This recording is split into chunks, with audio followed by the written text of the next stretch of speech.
Welcome back to the Moto Academy podcast. This is the number one podcast in motocross, not motocross, motocross. And I'm going to make that very clear. Better believe in the chat. I'm doing a collaboration with myself, podcast over here, live stream over here. I've done this once before. Christian, good question. I could probably easily hook that up to this, but I just don't know how. And I don't want to mess up that. Can everybody hear me okay at least? It would sound much better if it was coming from here, but what are you going to do? Looped out Leatherman's in here. USB-C cable, and then it could probably just go right into the back and do it at the same time. Yeah, okay. I have plenty of USB-C cables floating around too. I could do that. Jason Healy in the chat. Kenny C18. Did I text you back? Sorry if I didn't. Thanks for the invite this weekend. I was not around, clearly. Day 2 today, Ethan. Time's flying. So far, so good. Just getting used to the new flow. Awesome.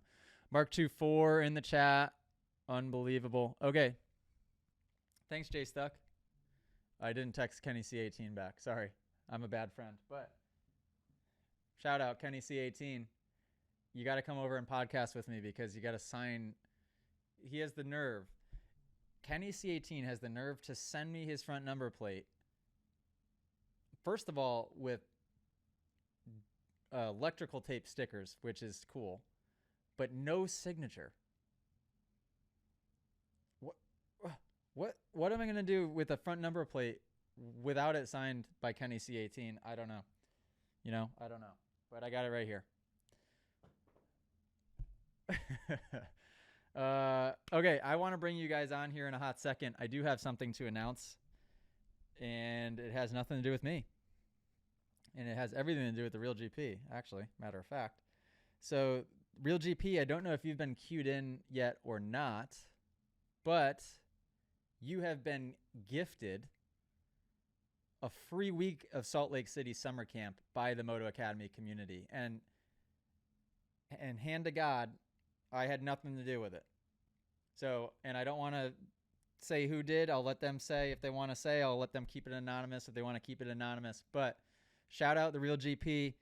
You have no choice now but to come spend the entire week with us at Salt Lake City because the Moto Academy community went ahead and bought you. I didn't even have a chance to give it away for free. They ordered it before I could even respond. So unbelievable. But that's going to be epic because Salt Lake City is going to bring, hopefully, I think our strongest group of Moto Academy community, which is sort of like I don't know. I was going to say Southwest, but it's not because the Pacific Northwest definitely has a good group. California's got a good group of Moto Academy peeps. We got Arizona coming in hot and heavy. And hopefully it's close enough where a lot of you guys can make it. We'll see. Shout out. This live stream is sponsored by Element. Still sponsored by them. Even though we got canceled 4 times in the last couple months. We are still sponsored by Element. Dawson 401 got another buddy to sign up. Awesome. Shout out Dawson 401. Keep thinking he's 25 years old and he's only like 15 years old. Maybe he's even younger than that. It's insane how young he is. Dakota Broach, what do I think about AMA Arena Cross? I started in AMA Arena Cross and I loved it back then. It fell off for a little bit and it seems like it's starting to make a comeback a little bit, but I don't know. It's fun. The biggest thing I didn't like about it is there was less separator between everybody. And so it turned into kind of like take each other out fest, which not a big fan of. I'm just kidding, Daniel Youngblood. Didn't actually get canceled. They keep sending me offers to say I can't make Elevation MX. Cameron McAdoo used Element on his last vlog. Oh, really? I didn't know that. That's cool. Okay, if anybody wants to hop on, I want to get you guys on the podcast too. Ethan, if you're still in here, I think how this is going to work is the recording gets downloaded into the app, and then you'll be able to sync up when I'm talking to people with the actual internally recorded audio. Let's hope it's on. It is on. Before I bring you guys on, sorry, I always do this. Actual announcements. I recorded a podcast yesterday, so that wouldn't have come out yet. There's some top secret things that I want to tell you guys real quick, if that's okay, because that's what we do here on the community live streams, is give away top secret things. First of all, we're redoing the website completely, and with that, there's some cool things that we'll be doing kind of with the app. I don't know what my plans are for the winter yet. Might actually stay in Connecticut for this winter, but not sure. Carter Pratt, any tips for someone trying to race pro nationals? Well, you got to be in really, really, really, really good shape. But my advice usually is don't waste too much of your time and money. Christian, thanks for keeping your lips sealed. Much appreciated. Don't tell anybody in the Netherlands this information. We can't afford for this information to get across. Somebody in the Netherlands would certainly leak it.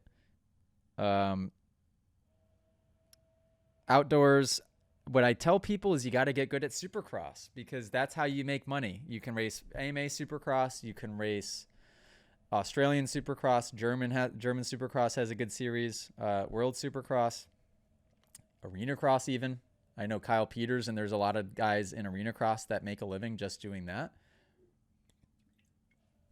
Sorry, I'm super dehydrated. Allie stuck me with Millie for a couple hours, and she was absolutely on the move. Okay, I'm going to get you guys in here now. Scott Mahler, I tore my Achilles over a year ago, ordered Fastway extended pegs. I actually think those are good. There's a lot of gimmicky things that people put on bikes I don't agree with. I think those pegs actually work well. Recently, I noticed that when I came up short on flat landings, I get pain on the front side of my ankles, led me to believe that pegs are preventing me from heel dropping low enough during impact and switch back to regular foot pegs.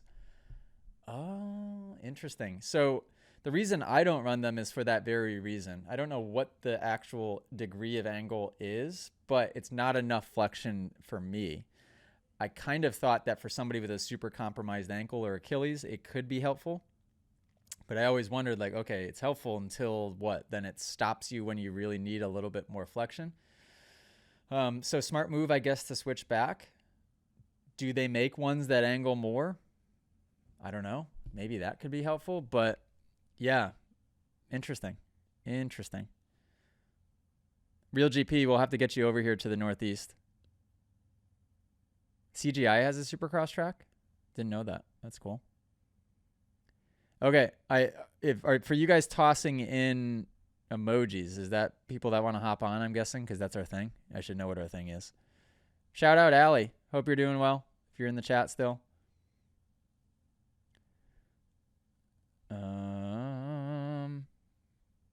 If you want to pop on here and chit-chat and hang out, just toss an emoji, any emoji. Ezra Tate is just pumping iron. Oh. Looped Out Leatherman, you missed a whole bunch of stuff. I'm not sure exactly what. What is a good strategy for hitting the track for the first time after returning from an injury? First of all, avoiding the track if you can and doing turn track stuff. If you can go to the track, I would say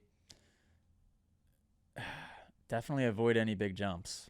That's for certain. Real GP, might have to exit and come back. It's not letting me add you for some reason. Hang on. Okay, still inviting people. All right, awesome. Oh, we got it. What's the hairdo today? Anything special? I'm back to stock. Oh, totally stock? Yeah, too many people started doing designs. Levi Kitchen ruined it for me. Had to go back. So is that your natural hair color? Yep. Oh, so totally stock. Okay, got it. Cool. I appreciate that. Yeah, look at what I'm working with right now. Shoot, I gotta put the hat back on before anybody screenshots that. Holy cow. You canceled the 5th time. Oh my God, I'll get canceled so fast for that here. Austin asked, best way to prevent hands from becoming so painfully blistered that it affects riding that day. Ezra, you ride in Southern California in hot, sweaty, disgusting weather on really rough tracks. I do. What do you do to your hands? Honestly, all you have to do is just kind of let it happen. You're kind of screwed after it happens, but as long as you kind of let it harden, it won't open up again as long as you let it harden. So like if I get like a really bad blister, like in the middle of my palm or something, I'll take the week off and just like let it harden. Okay. Like say you're riding like a practice day and then you got a race, just like electrical tape would work, or athletic tape. Yep. I use electrical tape, works well. That's what I've used in the past. I know some people that use super glue too. Yeah. That sounds a little scary to me. I haven't done that before. But electrical tape works nicely. And then Austin, the good news is once it hardens up, you should be good. You should be good. Because I have baby hands right now, so if I were to ride, well, for like if we come and do the Glen Helen 24-hour, my hands are going to be completely annihilated. So I'm going to just have to wrap my whole hand in electrical tape. The nice thing is though is that you guys, because you'll be like 6 people, so you only have to do like an hour at a time. Yeah, I think my team will have 5 people probably. So if everybody rides equal amount of time, what is that? 5 hours each person. So it's really not that much. I would like to do more riding than 5 hours if I can. I say that now, but then who knows? You'll be fine. You'll be good. We had an unfortunate event in Southeast Idaho. A track owner died over the weekend. Oh no. I hope it's not the track that I go to, is it, Big BP? What else is new, Ezra? I tried to get Kenny C18 on here. He's ignoring me clearly. I'm trying to sell a bike so I can get my Supercross bike, and it's not working. No bites? No, not good at all. How much are you trying to sell it for? 6, but it's a brand new bike. Like it's only like 5 months old. So. And it's a 252 stroke, right? Mm-hmm. Yeah, that sounds like a fair price. How much? What did you buy it for? 8 or 9? Well, they usually should be like 9, but I got it for 62 out the door. But they should be like 9 new. So. Well, have you posted it inside the Moto Academy marketplace yet? I did do that. Yep. And Jackson commented dream bike and then did nothing. I was like, cool. Cool. Well, hey, at least he bumped it up in the thread, maybe. Yeah, I don't know. Yeah, last I checked too, there was one of my giveaway bikes, the KTM 2-stroke build that we did it was whenever I raced Stank Dog in Supercross. This must have been 2 years ago. That one is getting sold, and it was posted in the marketplace. I don't know if it's sold or not. Yeah, it's hard. I sold mine in the marketplace in about 15 seconds. But I also priced my bike so low that like you can't not buy it. You know what I mean? It's kind of unrealistic how low I price them. Like I'll have people text me. Like today I had someone text me and he was like, oh, it looks really clean. He's like, but I think I'm just going to buy a new bike. I was like, okay, thanks. Yeah, and it's a bummer when you have to start selling stuff. Where do you have it posted? Like Facebook Marketplace and stuff? Facebook, OfferUp, Instagram. Yeah. You got to deal with so many time wasters and stuff, which is frustrating. Yeah, I'm just waiting though. As soon as we get it sold, we're like literally probably the next day we'll go buy a bike. Sweet. Well, it'll happen. Patience, young grasshopper. Xander said, any advice on how to pump up my social media to help gain sponsorship support? That's a great question, and I have a great answer. I think I had this conversation with Allie the other day, actually, because Allie had a business idea. No, I know what it was, but I won't bother explaining it. But it had to do with social media. And I go, Allie, you cannot bother doing it unless you post every single day. I think that's my opinion. Maybe I'm wrong, but I think you have to post at least once a day. Obviously, like if you see Moto Academy, we've got 2 posts a day on 3 different channels. So consistency, who asked that? Xander? Consistency is what will build a channel. You could think you're a boring person. I think I'm a boring person. but we post so often that people will start to become invested in what you're doing. As boring or as exciting that it may be, YouTube, build or create something for YouTube and then use it on short format, Instagram, YouTube Shorts, Facebook, TikTok. And realistically, you could post once a day and it probably would only take a couple hours of your time each day to be editing something, even if it's just GoPro stuff. But I think that's a good way to build a following. I don't know. Ezra, do you got any strategies over there? What's your following I'm like? only I at don't 2 use... grand, or not 2 grand, 2K on Instagram. So. Do you post often? Yeah. Like I post a lot of stories. I don't do a lot of like actual posts because I don't want to post like not good content. Well, okay. Stuff that isn't. Yeah. What I will say is there's a lot. Okay. So not saying you're this person, Ezra, but there's a lot of people that would have that same excuse is like, oh, I only want to post really, really good stuff. But then they get so picky that they end up not posting anything. And it's just like that. I tell people when they're starting, either, film with your iPhone.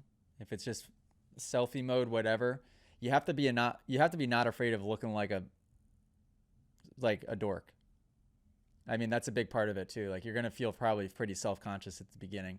Or another good way to do it is like buy a GoPro or Insta360, toss it on your helmet, and just film first person stuff all the time. There's some channels that you see do really, really well on Instagram, and it's like all just helmet cam footage. Well, I mean, Jeff Walker is a good example of that. Jeff Walker. I don't think he's ever done third person. He's literally all first. I know. And look at he's got quite the following, and it's as simple a strategy as just, hey, Jeff Walker here. I'm going to be riding this track and this track. I'm going to try this, this, and this. And boom, GoPro and then outro. Okay, bye guys. Yeah. Anybody could do that. And if you do that, once a week YouTube video full length and then cut it up into short format socials once a day, you'll hit 10K before you know it. Kenny C18 still didn't work. Actually, as a matter of fact, nobody else worked. I can't believe it won't let Real GP on. No, I'm trying again. Well, it seems to be how this app works. Anytime I need to get somebody urgently into a chat. Okay, let me send the invite this time. Let's try Isaac. I tried a couple times. Let's try again. Hey, there we go. Did it work? GB. Yeah. What up, Ezra? GB. Dude, Real GP, congrats on the summer camp, dude. Dude, I'm so pumped. And I have a good idea who's responsible. And thank you very much. So pretty incredible. Cool. Really cool. Isaac. Shout out to Isaac. Isaac. What's up, Isaac? So Real GP, it's on, like, we've got the date on the website. So I'm hoping, does the date work for you? Yeah, it works. Okay. Yeah, I've already got it scheduled with Kira to be there, and I was gonna have to wait till I got my Christmas bonus to buy my spot, and I was actually writing an email to you guys to see if you'd hold a spot for me, but I think some boys up in the PNW took care of that for me. I think they did. Pretty special. Yeah, pretty cool. Oh yeah. And it wouldn't be thanks, you guys. It wouldn't be a West Coast summer camp without the Real GP present. So we had to make that happen one way or another. I'm so pumped. What are you a camping type of guy? Are you gonna pitch a tent? You staying in a hotel? Like what type of person are you? I think I'm good with anything. In a past life, I spent 6 months of my year sleeping under the stars for work. But I think Bull 786 is bringing his RV down, and I've got a spot in his RV to stay there. Oh, no way. Yeah. And then the Big VP and I have a bunch of family in Salt Lake too. So if that didn't work out, I've got somewhere to stay. Oh, and Bull 786 is in here too. I forgot he was in the chat. Yeah, super cool. Now, the only question is, how does that work? Because I was wondering this. I'm not a camping type of guy, or an RV type of guy for that matter, but I've lived in an RV before, but it was hooked up. So when you're at a track and if they don't have RV hookups, what do you do? you typically run a generator, and then every so often you got to go find a clean out and go clean out and then refill with water. So you just have to run a generator the whole time. Oh, he says I have an onboard generator. Okay. So that must have been at Sunset. I was wondering, like, how are all these people? I never really heard generators running. Are they quiet enough where you don't really hear them? Honda makes them really quiet. They're inverter type generators, and you see a lot of those in RVs. Back when I worked at a Honda dealership, we did a lot of installs on RVs for those when we weren't working on bikes. I've been wanting an RV lately. I want to give it a go. After Sunset Ridge, and I mean, not that Tomahawk wasn't amazing, but it was just so darn hot. I wanted nothing to do with camping there. But with the weather being more appropriate for camping, or just dirt bikes or just anything, period, at Sunset, I was like, this is so cool to be able to just have something to go drive around, plop it wherever you want, hang out for a day or a week or a month. Yeah. I'm tempted. And the way you've got your setup, you can work from anywhere. Right. So you could literally live anywhere you want, live at whatever track you want for however long you want, and ride it while you're working. So yeah, so we're thinking about it. We're definitely thinking about it. I've been toying around with the idea of selling the Moto Academy Sprinter van, because it doesn't get a whole lot of use anyhow. And driver Jamie has a big trailer that he has now, especially for the suspension company that we'll be doing. And the van doesn't pull the trailer. So I think he's going to have to get a big diesel truck or something to pull that trailer. And I'm like, well, then we're really not going to have use for that van. But right. And what's nice about that is I could sell that van with that build out. I could probably get nearly $100,000 for it. So I could get a really nice RV probably. I know a guy up in Vermont who loves that van. Might be able to sell it to him. I know, but the problem is he's a freaking cheapskate. Cameraman Cam won't spend any money on anything. You said it. Hey, at least he buys new dirt bikes, I suppose. So, yeah. He was out here a couple weeks ago and we got to ride. Yeah, what was he doing out there? He has a bunch of family out here. Most of his family, I think, extended families in Arizona. So man, he came out with his wife and his dad and his brother, and he saw did him Saturday morning. Yeah, that is so cool. I saw a caption from who would it have been? Needs More Practice, probably. Yeah. Arven just got the whole shot. Wow, he is Arven's, and I knew it too. He's been training hard with Alley Cat at alleycatholeshotschool.org. And I really wish. Oh, sorry. Go ahead. Wow, it's paying off. Yeah, I think Allie needs to do a video for the training portion of the app on how she hole shots. Arven's get in line, man. I wonder what the rate's gonna be for that class. It's gonna be expensive, guys. So unless you're sponsored like Arven's is, it's gonna be it could get pricey. What the heck was I talking about? Oh, I saw a caption from Needs More Practice and it said Cameraman Cam, and I'm like, oh, are they calling somebody else Cameraman Cam now? And then I scroll down and I see the photo. I'm like, what the heck? Yeah, it was pretty cool. He sent me a video. Apparently, I have gone completely. I wasn't on social media really before. I'm really not on there. I haven't been on there, period, now. So I don't know what anybody's up to at any time. But he told me that the mid-pack C-Class Instagram is starting to catch a little bit of traction. I think they hit 10K, which is cool. So they're making a YouTube series, and he sent me a little teaser video, and it's pretty epic. They have like, when you know how when the races are going, it's got the scrolling across the top, or at the end it's got the results.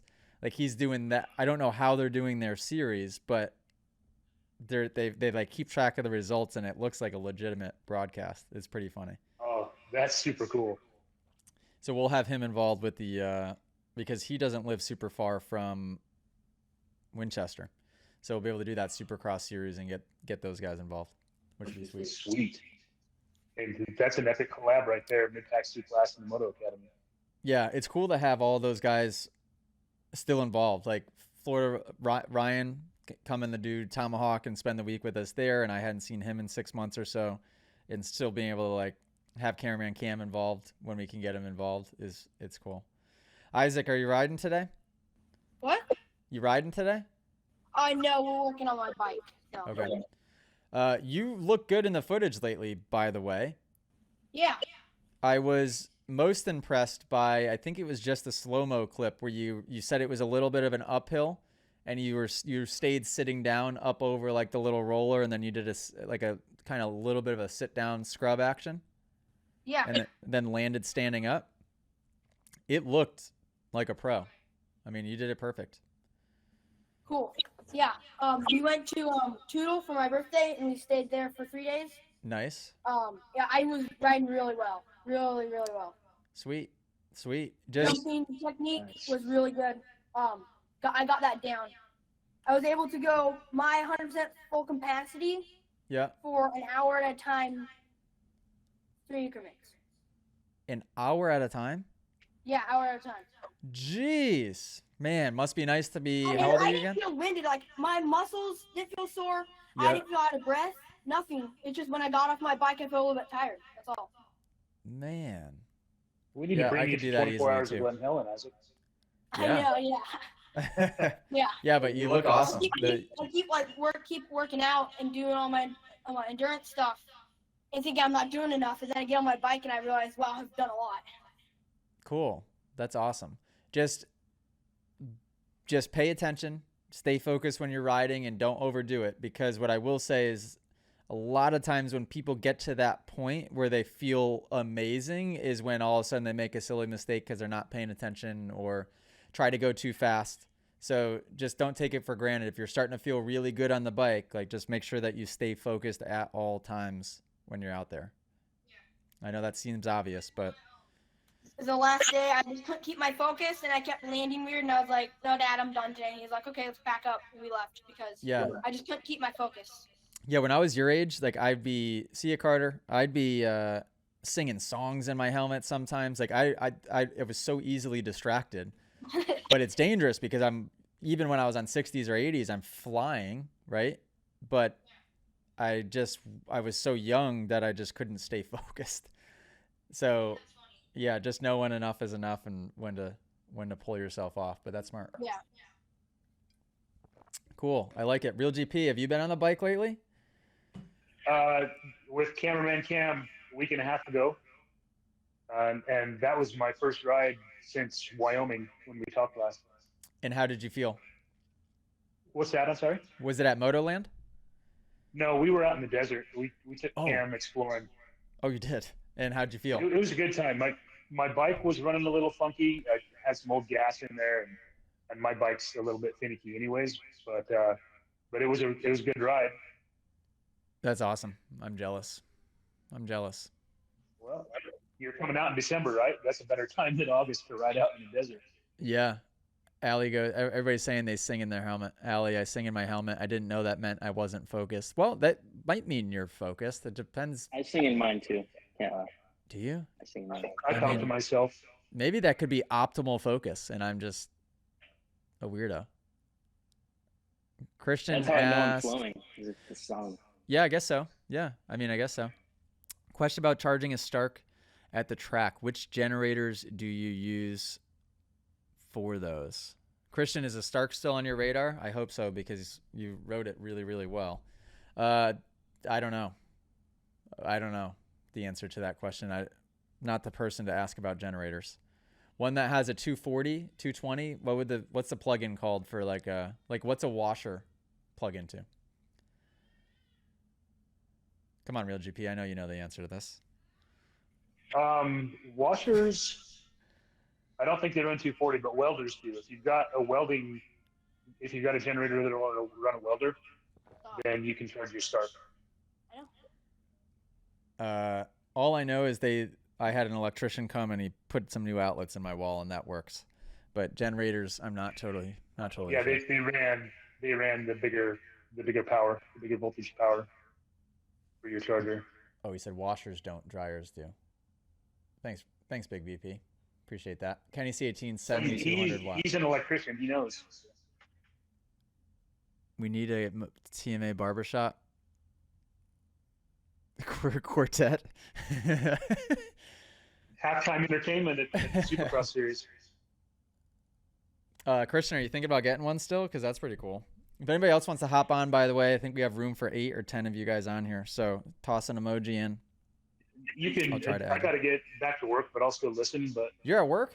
Yeah, you can. Yeah, you can sign me off and make room for somebody else. Unbelievable. Hey, Christian, if 230 volt, if 230 is your AC, I think that'll probably run a Stark. I'll bet you the Stark chargers are in Europe are wired for that already. So yeah, you're probably good to go. He wrote it so well. Oh, I've not that anybody cares about this, but I found it funny. Allie and I were hanging around the house yesterday or the day before, and I get a text from my mom's best friend, and she goes, "Hey, I'm at Belltown Orchards, which is the winery and the orchard, the farm right next to our house." And she goes, "The boys are having a race at the track." And I'm thinking to myself, what? There's not a track there. What is she talking about? So she drops a pin.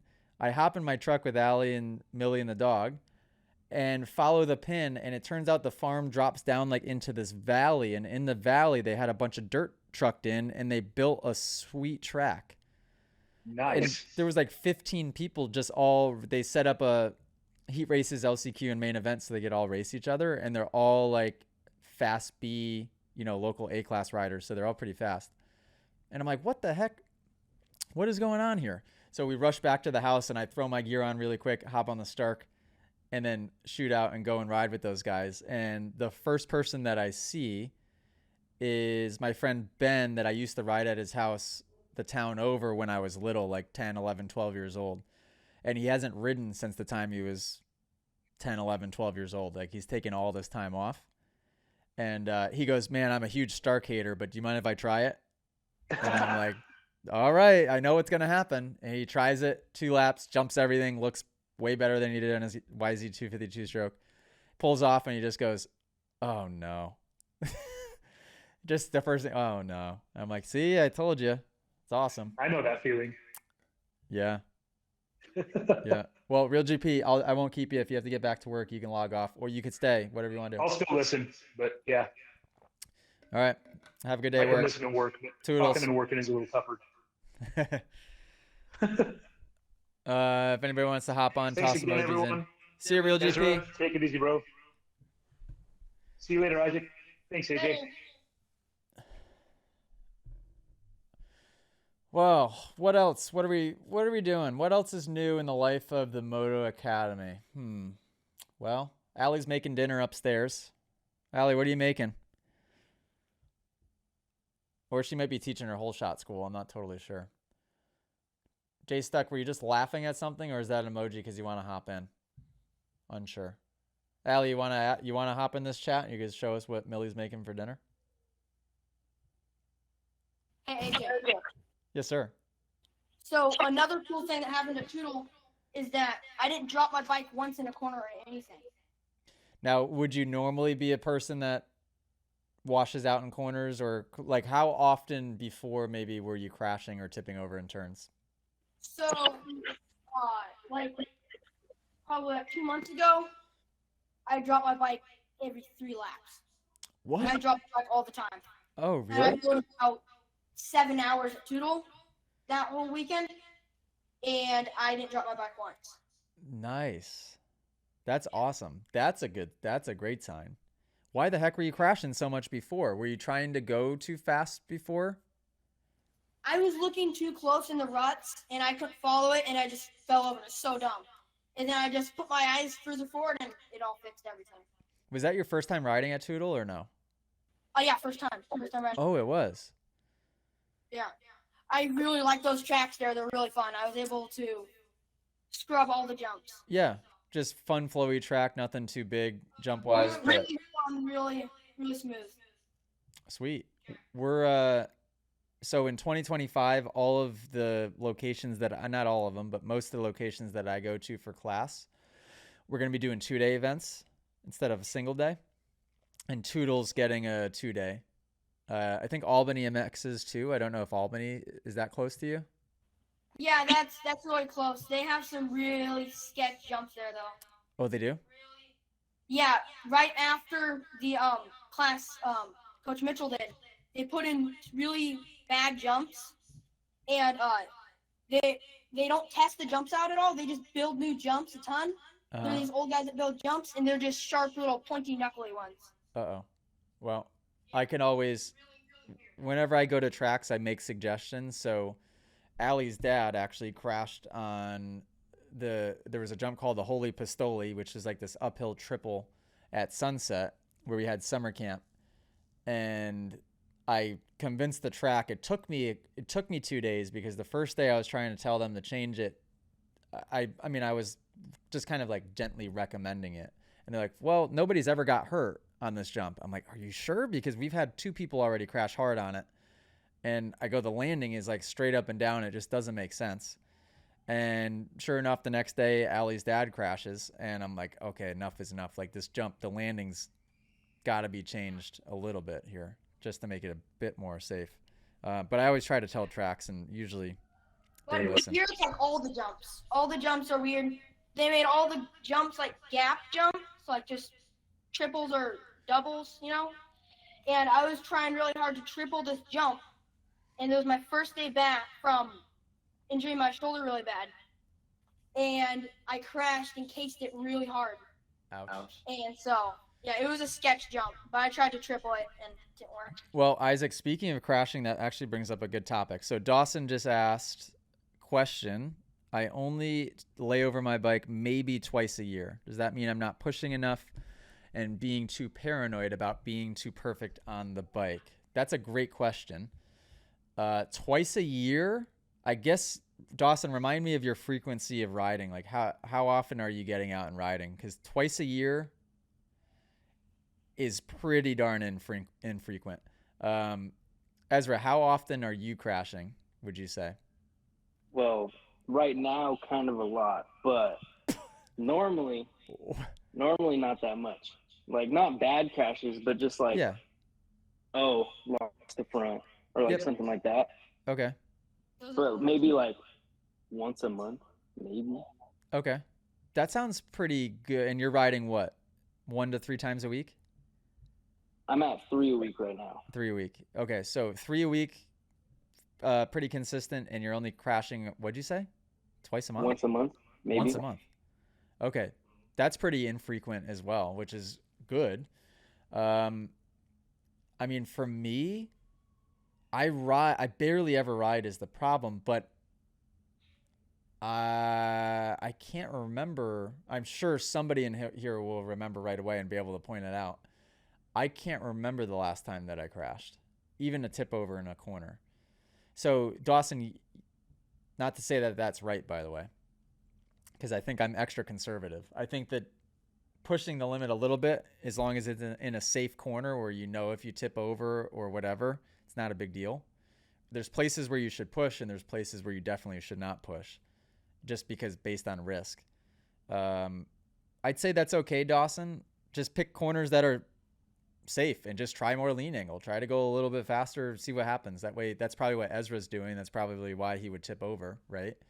And that's okay, as long as you're not like fourth gear wide open flying around a high-speed sweeper. I'm talking like more of like a tight, loamy corner and just experiment with lean angle. And if you tip, you tip. Yeah, like at my home track at home, there's this downhill berm, and that's where I practice my lean angle. And I'm able to cut. One time I dragged the bar, but then I was like, oh, this is great. But then I didn't add throttle and I fell over. It's almost like a corner track style, right? Like a really, really tight corner, right? Where the speed is so low and you can get so much lean angle that if you do tip over, it's like you basically walk out of it. Yeah. And that's good. So, and like dragging handlebar, experimenting, okay, how far can I lean over? What makes sense? What doesn't? You've got to experiment at some point. I think if you're riding a normal track, and Dawson, a lot of the footage that I see, like the track is kind of hard packed or roughed in already, there wouldn't be many corners that you want to experiment to the point of crashing. So yeah, I don't know. I mean, I think being extra conservative is fine. Yeah, I agree. Comment below or comment in the chat. How frequently are you guys crashing? Metamoto pleads the fifth. Dawson is riding 2 to 3 times a week. So he rides 2 to 3 times a week, and he's crashing. What did he say? Twice a year. Yeah. Yeah, ride some corner tracks, Dawson. If you have, yeah, that's very, very little crashing for. Now, you don't want to Kenny C18 it and crash on a 100-foot triple or a step down. That's for sure. Like, you want to make sure your crashes are limited to a tight turn, going slow if you can. I had a sketchy jump where my bike kicked out really sideways. I just drove my head forward and it straightened it all out. But like a couple months ago, I'd have leaned back so far and I'd have been on the ground. Oh, how funny is that? I knew it. I knew everybody would call me out. So when you fell into the pond, AJ goes pond diving, 23 in the drink. Yeah, I think that was probably the last time I hit the ground. And that was well over a year ago. Funny how everybody remembered that right away, of course.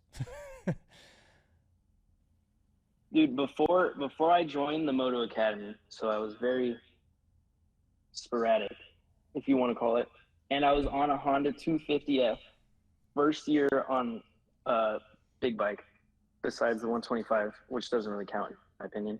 I'm at Glen Helen. I'm like trying to go super fast because it was my first year in B class, and I was like, oh my god, I have to like catch up to all these fast guys. Yep. And so I'm training at Glen Helen. The finish line, like the line of finish line jumps, like the 3 in a row, like from 24-hour. And then there's the K-rail on the side. Yeah. And then the fence. Yep. So I scrub the finish line like as hard as possible. I'm not going nearly fast enough to scrub as hard as I did. Just full on, bar down, like insane. Probably looked super cool. Case the jump, swap, and then swap again, and it grabs, and I shoot off the side of the jump straight onto the top of the K-rail. I don't ditch the bike because I'm like, oh, I'm going to ride it out.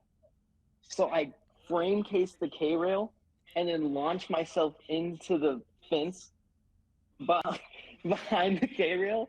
And then I knock myself out, and I'm like sitting there, and I dream that I get up and just like turn the bike off. And then obviously it was a dream because I wake up and I'm under the bike. Oh my God. And then my dad gets to me because it was right before this. I was like, okay, I'm just going to do one more of that. And then, it was so bad. So that was pre-Moto Academy. This was like 2 years before the Moto Academy, or a year before the Moto Academy. People, this is why we got to get in the Moto Academy. We can't be jumping into fences. Oh my gosh. It was so bad. And it ruined the Honda 250 for me. Well, hey, lesson learned. When you scrub, you got to go faster. I didn't know that. I didn't know that at the point. It was my first time. Christian said, I do prevent crashes often. Also feels like it holds me back in increasing corner speed. Yeah, definitely. And I responded to, I think it was Metamoto maybe that asked, or there was a couple people that asked similar questions that I answered on the podcast yesterday. Like when you're increasing speed or when you're watching the pros on TV, you see some guys that maybe are like 6th, 10th, 12th, 15th place guys, whatever, and they might be consistent in finishing there all the time, but they don't really have that extra little bit of speed to get up front. And then sometimes you see the contrary. You see guys that are really fast and they're up front a lot, or they're hitting the ground. And the way I answered that question is I was just like, there's just people that have a higher risk tolerance and I think are willing to risk a little bit more.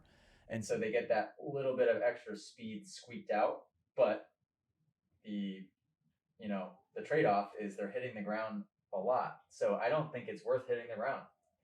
Daniel Youngblood, last ride three times. Shout out. That's a hat trick of crashes. A lot of respect there. Crashed once since February. That's pretty darn good. Never really thought about it. Yeah, maybe this is something that a lot of guys haven't thought about. I do have small crashes where I don't really get hurt. At 4 or 5 times only. Like probably ever. Is that what he means? And then a stupid crash that destroyed my ACL, Peter. Yeah, usually it's the stupid crashes or the stupid foot dabs that get the ACL, unfortunately. Stark in 10 horsepower mode. Yep, I did crash then. I think that was that after I went pond diving? Might have been. Bull 786, I caught myself last weekend pushing my kids too hard on riding. They enjoy it, but I have to have patience. AJ, can you see 5 or more years from now with same situation? I'm so curious to see, like, if Millie wants to ride and we get deeper into it. I like to think that my patience is there. And I wonder if I don't know. That's really hard to say. I don't think I'll ever push speed because I just know too easily what can happen. If you can imagine and dream up a way to crash, I have either done it myself or seen somebody do it. So like, I know every situation. And when I watch students, even at class, and this isn't my kid, these are just students, I'm terrified half the time. I had class last week in Missouri, and there was this just very basic tabletop, little straightaway tabletop section. But where we were sitting was like right next to the jump. So you were just right there up close and personal. So their bikes were kind of flying by you. And I was so nervous watching. Not because anybody was doing it wrong, but like I just know what can happen if you mess up even a little bit. And it scares me. So I think I'll always be that nervous Nelly a little bit with Millie, and just like, again, she might not get into riding at all, but if she does, can you guys hear her upstairs? Oh, can you? I forgot that this mic isn't what you guys are connected to, so you're probably hearing all of that. AJ. Yeah. I have a real quick question. So, I watch all the pros race, and I noticed Chase Sexton, Hayden Deegan, Jet Lawrence, Hunter Lawrence, all the top guys sit in the middle of the seat. Yeah. It seems like they're pulling their butt down. So, like when they sit for a corner, you mean they sit in the center of the seat? Yeah, they don't care about sitting, where you're supposed to sit. They just sit down. Yeah, so that is becoming a little bit more maybe of like the modern style, but you have to remember that their bikes are set up for that. So their bikes are set up really, really specifically. I have noticed that, especially Jet does it a lot, not necessarily when he's in a rut, but he'll sit really far back on the seat sometimes. But yeah, a lot of times you'll see those guys sit mid-seat. But yeah, their bikes are set up to allow them to do that. But when I watch footage of myself, I'm usually sitting almost just pretty close to mid-seat because it depends on the bike also. Because I notice when I sit, I'm always sitting in the middle. I never sit up front. Yeah. Because when I sit up front, my rear end likes to scoot out. And so I always sit in the middle because that's just where I feel like the bike is supposed to. And well, you're on what, an 85 or a Superman? 85. So 85. Yeah, I would say on an 85, it makes even more sense for you to just sit almost dead center. And maybe I should elaborate on that because I always use the generalization of, okay, sit one hand width from the front. But if I were to ride an 85, I wouldn't sit one hand width from the front most of the time. I'd usually sit dead center on the seat. Yeah. Yeah, that's a good point and a good observation. I also think that it requires a slightly higher level of rider to be able to sit dead center on the seat, because that's probably a rider that's either getting more lean angle or using front brake in the rut. If you tell a beginner to just sit dead center in the seat, it's probably not going to be enough weight on the front. Yeah. Allie goes, I used to crash too much, but recently after my last crash that took me out of Loretta's, I'm extremely cautious. Yeah, you need to be. You need to be, because the dirt bikes can mess you up. They can be, and I always say that at riders meeting at the classes too. I'm like, I think people think they're supposed to feel dangerous and out of control, and like they're supposed to be hitting the ground all the time, but that's not how it should be. Allie says dinner is ready. Okay, I got dinner too. Okay, Isaac. See you, dude. You're good. I'm gonna sign off here in a couple minutes, or like in a minute. So you could just just leave it pointed at your face. Okay, guys. All right, Moto Academy. All right, Ezra, good talking to you. I fly to Italy tomorrow, so next time you guys see me in video, I will be in Italy. And other than that, if you need me, send me a message in here. Okay. Toodaloo. All right, Moto Academy podcast. That's it. We've done it.